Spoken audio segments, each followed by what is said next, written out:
머니24 헤드라인입니다. 지난밤 뉴욕 증시는 실적 호조에 상승세로 출발했지만 재정절벽 위기감이 고조되면서 하락 마감했습니다. 그리스 경제가 3분기에 들어 가장 크게 뒷걸음질 친 것으로 나타났습니다. 유럽 전역의 노동자들이 긴축 정책에 항의하는 총파업과 시위에 돌입했습니다.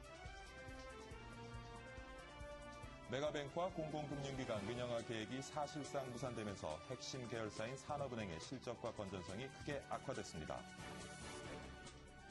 미국 연방준비제도가 경기 침체를 극복하기 위해 채권을 대규모 외입하는 방안을 논의 중입니다.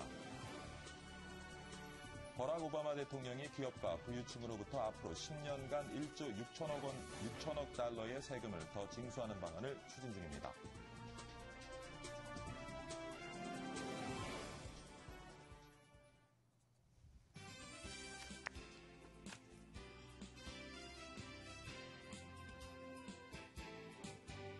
네, 시청자 여러분 안녕하십니까. 11월 15일 목요일입니다. 박기준의 여보세요. 박기준입니다. 지난달 취업률이 최근 10년간 실업률 가운데 가장 낮은 수준으로 떨어진 것으로 나타났습니다. 그런데 취업 준비생인 20대 청년들의 취업은 갈수록 어려워지고 있다고 하고요. 2명 중에 1명이 일자리를 구하지 못해 어려움을 겪고 있다고 합니다. 갈수록 30대 경력직을 선호하는 현상도 20대 취업난을 더욱 가중시키고 있는 것 같습니다. 갈수록 혹독해지는 20대의 취업 한파, 뾰족한 수는 없는 걸까요? 이 문제에 대해 할 말 있으신 분들은 전화 주십시오. 구직 활동에 지친 20대의 고민도 좋습니다. 그리고 또 20대 취업을 위한 해법도 좋습니다. 방송 보시면서 한마디 해야 되겠다고 생각하시는 분들은 전화 주십시오. 0200번에 4974부터 5번까지 2대의 전화 열어놓고 여러분의 전화 기다리도록 하겠습니다. 자, 그럼 먼저 글로벌 마감 시황부터 살펴봐야겠죠. 박지은 외신캐스터가 준비하고 있습니다. 박지은 캐스터. 네, 시황센터입니다. 요즘 뉴욕 증시 등락이 심합니다. 오늘도 그랬습니다. 장 초반에는 시스코를 비롯한 기술주들의 호조에 힘입어서 상승 출발을 했다가 주요 경제 지표들이 악화된 것으로 발표되면서 하락세로 접어들었습니다. 그러다가 이스라엘이 팔레스타인 가자 지구를 공습했다는 속보가 보도되면서 뉴욕 증시 빠르게 하락폭을 더 키웠습니다.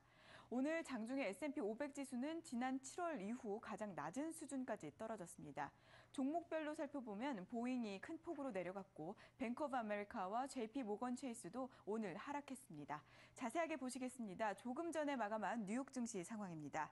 모두 큰 폭으로 내려갔는데요. 다우지수 1.45% 낙폭이 가장 컸습니다. 포인트로는 185.23포인트 내려가면서 12,570.95 기록했고요. 나스닥 1.29% 하락한 2,846.81 나타냈습니다. S&P 500 지수 역시 1% 넘게 급락했습니다. 1,355.49로 장을 마감지었습니다. 유럽 주요국 증시들 알아보겠습니다. 유럽은 출발부터 불안했습니다. 유로존 경제 지표들이 안 좋게 나오면서 일제히 하락세 보였는데요. 산업 생산이 3년 만에 최대 폭의 하락세를 나타냈고 대형 기업들의 실적이 전망치를 하회하면서 투자 심리를 위축시켰습니다. 또 그리스의 불황이 심화된 것도 증시에 부담을 준 것으로 보입니다. 얼마나 내려갔는지 살펴볼까요? 영국 FTSE 지수입니다. 가장 많이 내려갔는데 1.11% 포인트로는 64.24포인트 빠졌습니다. 5,722.01 나타냈고요. 독일 닥스 지수 0.94% 내려가면서 7,101.92 나타냈습니다. 프랑스 카크 지수 역시 파란불 켰습니다. 0.89% 내려가면서 3,400선에서 마감됐습니다. 어제 마감한 아시아 증시 살펴보겠습니다. 전날 너무 많이 내려가서 우려가 됐는데 어제는 다행히 주요국 지수들 빨간불을 켰습니다. 중국에서는 18차 당대회가 별탈 없이 마무리된 것이 시장에 긍정적으로 작용했습니다. 또 미국에서 재정절벽 문제와 관련해서 논의가 진전된 점도 호재로 작용했습니다. 아시아 주요국 증시들 자세하게 살펴보겠습니다. 일본 니케이 지수와 중국 상해종합지수는 강보합권에서 마감이 됐습니다. 각각 8,664.73, 그리고 2,055.42 나타냈습니다. 홍콩 항생지수는 1.2%, 253.34포인트 급등하면서 21,441.99로 마감지었습니다. 원달러 환율 확인하고 가겠습니다. 어제 우리 시장에서 원화 대비 달러 환율은 5원 떨어진 1,084.9원에 거래를 마쳤습니다. 지금까지 시황센터에서 전해드렸습니다.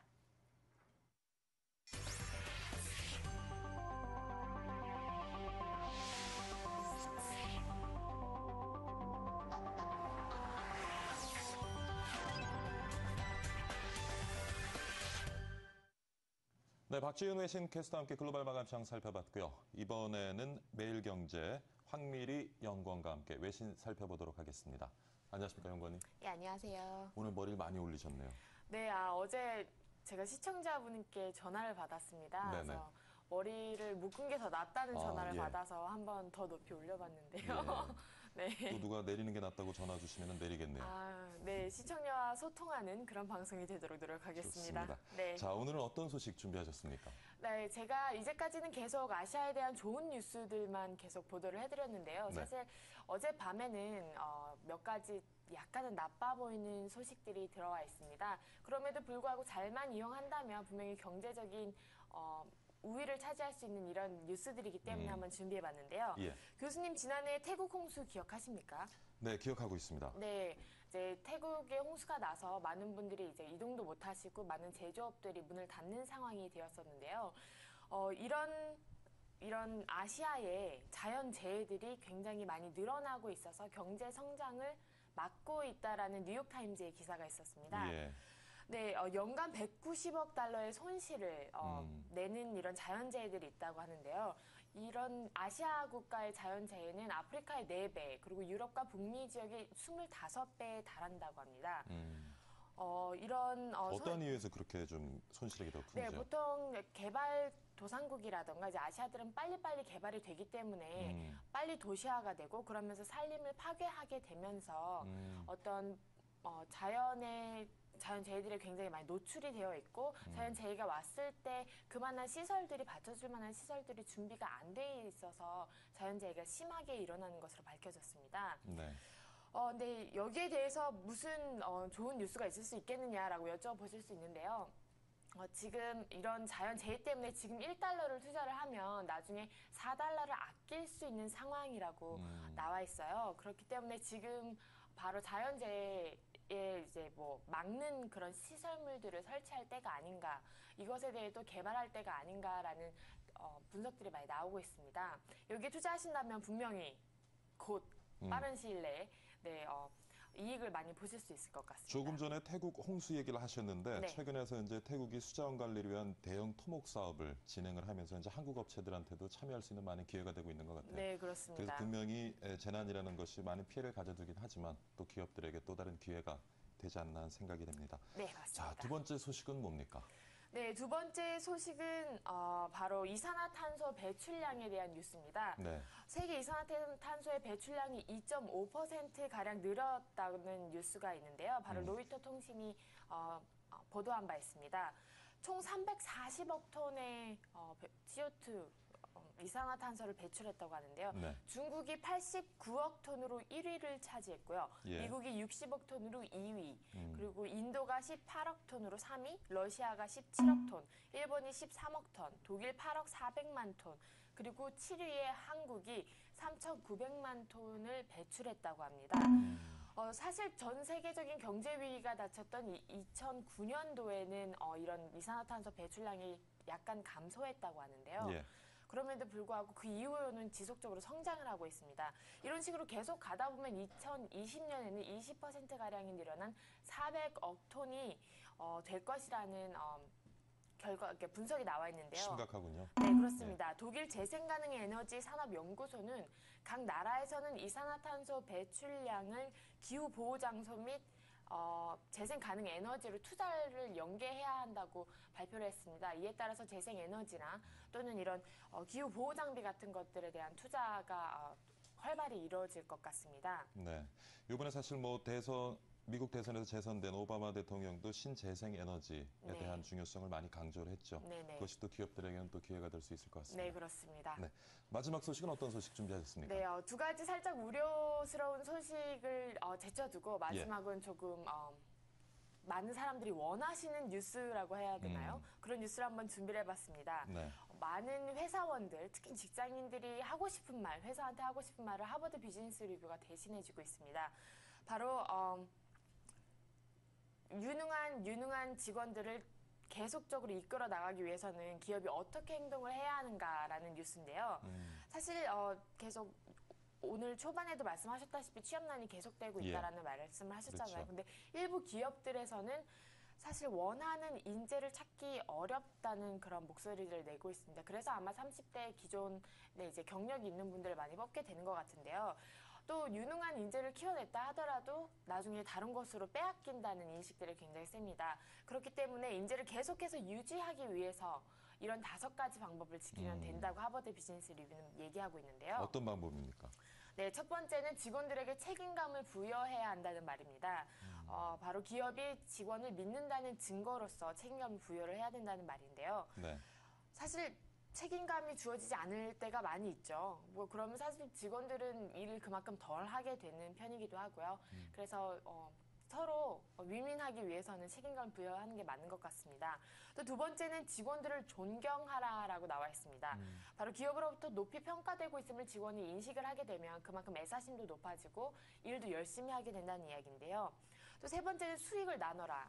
네, 여기서는 저도 굉장히 동감하고 있는 부분이기도 합니다. 매출이 올라간 만큼 그만큼에 비례해서 연봉을 주게 된다면 직원들이 훨씬 더 활기차게 일을 할 수 있을 거라는 분석입니다. 네 번째는 포상을 하라라고 나와 있는데요. 여기서 말하는 포상은 조금 전에 이야기했던 것처럼 돈을 그냥 준다거나 이런 돈적인 면이 아니고요. 바로 감정적인 면에서 포상을 하라고 합니다. 하버드 비즈니스 리뷰에서 이야기하는 포상을 하는 방법은 이렇습니다. 사장님과 직접적으로 만나서 점심을 함께 한다던가 전체적인 회의를 할 때 너 잘했어 라고 찝어서 이야기를 해준다던가 하는 포상인데요. 별로 돈도 들지 않고 이렇게 쉽게 사람들을 좀 행복하게 만들 수 있는 것이라면 모두가 해야 할 일이 아닐까라는 생각을 해봅니다. 네, 마지막으로는 이것 또한 많은 한국 기업들이 잘 하지 못하고 있는 것 중에 하나인데요. 바로 쉴 수 있는 시간을 허용하랍니다. 뭐 병가나 가족과의 휴가 뭐 이런 것들을 전부 넉넉하게 후하게 활용을 하라는 것인데요. 이렇게 된다면 직원들의 능률이 높아진다고 합니다. 쉬는 시간이 많아진다고 해서 일을 적게 하는 것은 아니고 오히려 더 열심히 일을 할 수 있다고 하네요. 뭐 기업들뿐만 아니라 자영업을 하시는 분들도 이런 점 조금 생각을 하셔서 직원들에게 좀 더 편안하고 행복한 일자리를 만들어 보시는 건 어떨까요? 네, 기업을 운영하시는 사장님들 귀담아 두면 좋은 얘기였던 것 같습니다. 네. 저도 환경구원하고 제 수익은 못 나누겠지만 존경하면서 같이 방송하도록 하겠습니다. 감사합니다. 네, 수고하셨습니다. 존경하겠습니다. 네.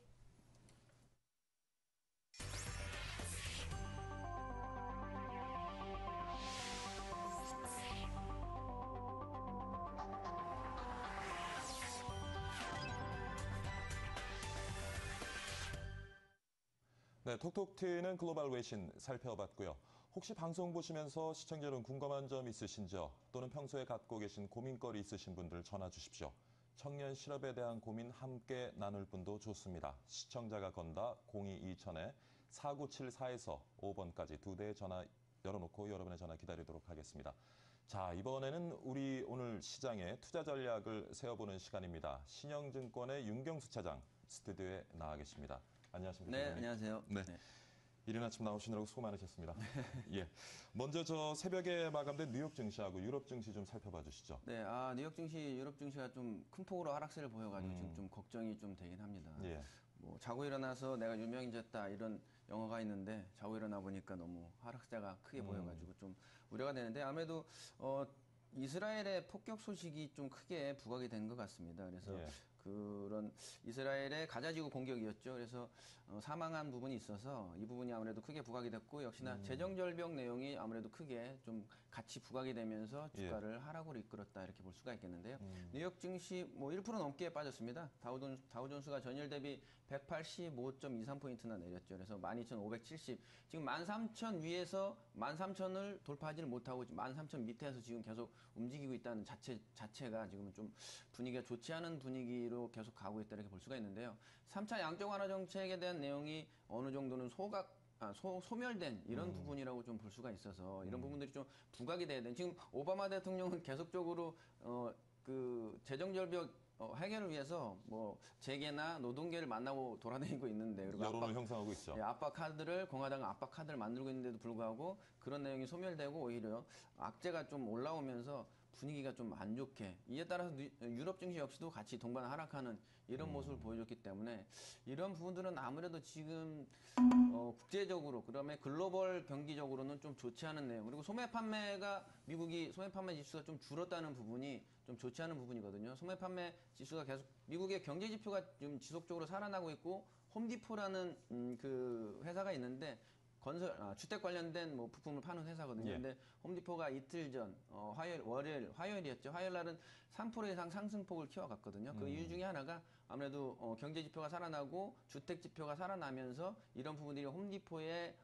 적용이 되면서 3% 넘게 상승폭을 보였는데 어제는 3% 넘게 다시 하락폭을 키웠습니다. 실적은 상당히 좋은데도 불구하고 그렇다면 경기가 좀 살아나다가 다시 조금 후퇴하는 이런 모습을 보이는 거 아닌가 그래서 약간의 불안감 또한 조성이 되고 이런 부분들이 아무래도 전체적으로는 증시를 좀 하락으로 이끄는 이런 재료들로 쓰였다 이렇게 볼 수가 있겠네요. 네.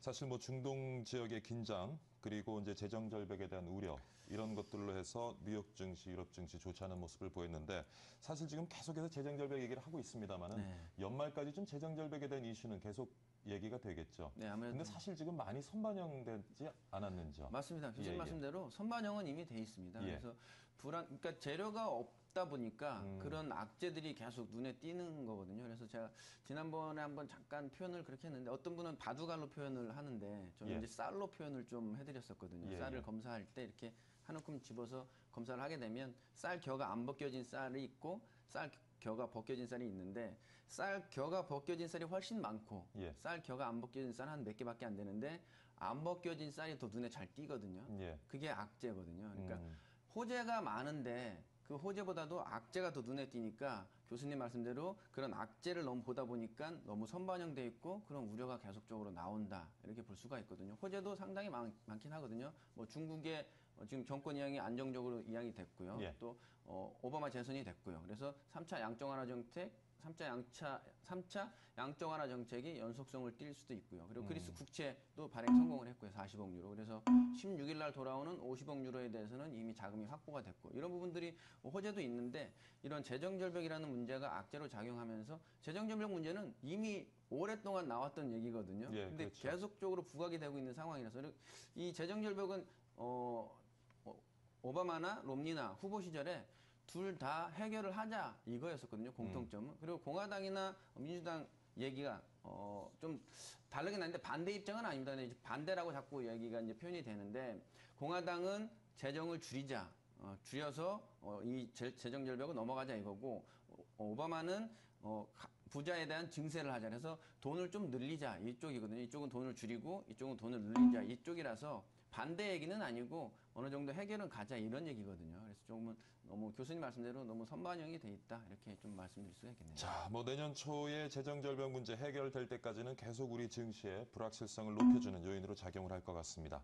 자, 또 하나의 이슈는 조금 전에 말씀을 하셨는데요. 공산당 18차 당대회가 일주일간 일정으로 이제 끝이 났습니다. 네.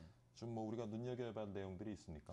아무래도 시진핑으로 이제 정권 이양이 안정적으로 이양이 됐죠. 예. 물론 예견은 돼 있었긴 한데 리커창, 시진핑 이렇게 정권 이양이 안정적으로 됐는데 시진핑에 대해서 조금 살펴보면 시진핑 아버지 제가 정확하게 지금 기억을 잘 안 나서 그런데 아마 등소평이 정권을 장악을 했을 때 그 아버지도 같이 예. 거기에 이제 포함이 돼 있었는데 그 좀 뭐 이렇게 잘못 보였다고 그러더라고요. 그래서 지방으로 아버지가 좀 쫓겨나서 그 시진핑 역시도 지방에서 농민들과 같이 자랐다고 하더라고요. 그래서 시진핑이 항상 하는 얘기가 아버지가 그렇게 얘기를 했다 하더라고요. 내가 하기 싫은 일은 남들에게도 시키지 마라 이렇게 항상 얘기를 했다고 해서 포용력이 상당히 넓거든요. 그래서 시진핑은 지금 국민을 생각하는 이런 민생 안전 쪽으로 초점을 두고 있는 상황이라서 지금은 내수 양적보다는 질적 성장에 대한 이런 성장성이 더 나올 가능성이 높다. 시진핑으로 이제 정권 이양이 됐기 때문에. 그래서 중국의 내수가 좀 살아날 가능성이 높고요. 중국의 경기를 활성화시킬 가능성이 높다. 이렇게 지금은 좀 가고 있는 상황이고 지금 친환경 관련돼서도 엄청난 8조 위안 넘게 자금을 쏟아붓고 있는 8조 위엔이죠. 엄청난 자금을 쏟아붓고 있는 이런 상황으로 조금 바뀌고 있는 상황이라서 우선은 내수부터 살리고 그 다음에 나머지를 하겠다. 그리고 지금 경제개발 5개년 계획이 12차 경제개발 5개년 계획이 시행되고 있는데요. 2011년부터 시행이 됐죠. 그래서 이 부분이 지금 내년도 되면 2013년이 되기 때문에 경제개발 계획 5개년 중에 과거 패턴 보면 세 번째, 3년째 됐을 때 자금을 가장 많이 투입을 하고 예. 기업 이익이 많이 나오고 이런 때가 3년째거든요. 그래서 내년 되면은 중국이 급성장을 좀 할 가능성이 높다. 이렇게 좀 볼 수가 있습니다. 시진핑 정권 질적 성장과 분배 균형적인 접근을 해 나가겠다는 것이 아마 경제 정책의 큰 기조의 틀 같은데요. 네. 그렇다면은 뭐 조금 전에 이제 친환경 관련 산업도 그런 맥락에서 이해하면 될 것 같은데 그런 당대회에서 우리가 살펴볼 수 있는 주요 현안들로부터 수혜를 받을 수 있는 우리 업종들 어떤 것들이 있겠습니까? 뭐 살짝은 미국이랑 좀 비슷한 분위기도 좀 있긴 있습니다. 예, 예. 신재생 에너지도 신재생 있고요. 에너지 그다음에 쪽이요? 뭐 녹색 산업 환경 뭐 이런 얘기도 있고요. 그래서 예. 신재생과 녹색 산업 그다음에 이런 환경 관련된 업종들이 지금은 수혜를 좀 볼 가능성이 높다. 그래서 뭐 친환경 관련된 뭐 하이브리드 뭐 이런 거라든지 아니면 건설 쪽 뭐 이런 거라든지 이렇게 친환경 쪽으로 가는 쪽 지금 오바마도 지속적으로 지난주에 교수님이랑 좀 말씀을 한 그 녹색 성장 예, 예. 이런 부분도 있죠. 그래서 그런 부분이랑 좀 맞물리는 것 같습니다. 그래서 G2라고 하죠. 미국하고 중국을 G2라고 하잖아요. 그래서 예. 잘 사는 나라 이렇게 두 나라 이렇게 얘기를 하는데 그 G2가 공통적인 부분이 좀 친환경이기 때문에 아무래도 친환경 쪽으로는 지금 지속적으로 조금은 눈길을 좀 돌리셔도 괜찮은 좀 투자 전략 중에 하나다 이렇게 좀 볼 수도 있겠습니다. 예. 우리 증시에 영향을 미칠 수 있는 미국과 중국의 몇 가지 이벤트들을 살펴봤는데 오늘 증시의 관전 포인트 뭘로 보시는지요? 그 지금 오늘 초기에도 얘기 드렸듯이 미국이 너무 빠져가지고 예. 지금 국내 증시는 전형적인 커플링 현상을 보여주고 있거든요. 미국 증시랑. 그래서 아무래도 오늘은 좀 쉽지 않다 이렇게 볼 수가 있고요. 처음에 말씀드렸던 쌀로 표현을 말씀을 드렸는데 그 쌀 겨가 벗겨지지 않은 쌀이 되지 않을까. 그래서 오늘은 그런 미국의 악재가 가장 눈에 띄어서 국내 증시 역시도 조금은 좋지 않은 분위기로 흘러갈 가능성이 높다. 그래서 오늘은 조금은 쉬어가야 될 것 같습니다. 네, 오늘은 한 가지만 뭐 시간이 지금 조금밖에 안 남았는데요. 요즘 코스피 지수 좋지 않습니다. 그런데 이제 대형 IT주는 상승세를 보이고 있고요. IT주에 대한 투자 어떻게 접근하는 게 좋겠습니까? IT는 계속적으로 접근을 하셔도 괜찮을 것 같습니다. 왜냐하면 일본의 IT가 예. 죽을 쓰고 있어가지고 예. 적자가 지속적이죠. 상대적인 파라소닉 반사이익이 있군요. 10조 넘게 적자를 내고 있고요. 뭐 소니도 6조 넘게 적자를 내고 있어서 그에 대해서 교수님 말씀대로 반사이익이 지금 돌아오고 있어서 삼성전자 어닝 서프라이즈 냈었죠. 예. 같은 상황인데 IT의 강국이라는 일본은 죽을 쓰고 있고 IT 우리가 경쟁력이 그만큼 생겼다는 거죠. 그래서 삼성전자 세계 1위 기업이고 그래서 삼성전자나 삼성 SDI 그리고 기공자 SK 하이닉스 그리고 LG전자 이렇게 좀 IT 쪽은 보셔도 괜찮을 것 같습니다. 네. 오늘은 조금 관망세를 취하는 것이 좋겠다라는 말씀을 하셨고요. 그 대신에 IT 관련주에는 좀 적극적인 투자가 이루어져도 괜찮겠다 하는 말씀을 하신 것 같습니다. 오늘 신영증권의 윤경수 차장과 함께 오늘장의 투자 전략 같이 한번 세워봤습니다. 오늘 감사합니다. 네, 감사합니다.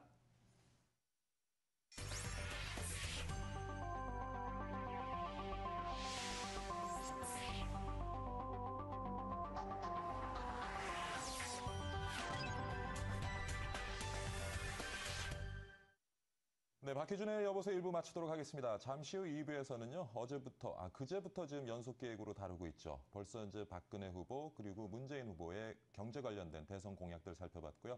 오늘은 안철수 후보의 경제 관련된 대선 공약 살펴보도록 하겠습니다. 안철수 후보의 경제 정책 공약에 대해서 할 말 있으신 분들은 전화 주셔도 좋겠습니다. 잠시 후 2부에서 다시 찾아뵙겠습니다. 감사합니다.